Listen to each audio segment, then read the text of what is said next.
আজকে আমি বানাবো ফুলপা শাকের তরকারি। তাতে লাগবে ফুলপা শাক, পেঁয়াজ রসুন কুচানো, বেগুন, আলু। তেল গরম করে পেঁয়াজ রসুনটা আগে ভেজে নেব।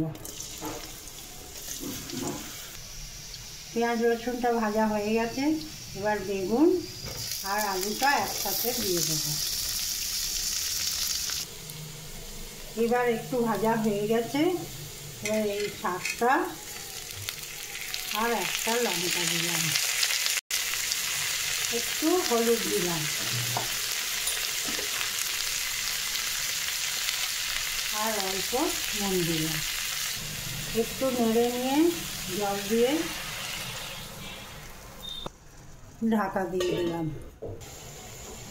ফুলপা শাক, আলু, বেগুনের তরকারি হয়ে গেছে। আমার শাকের তরকারি রেডি।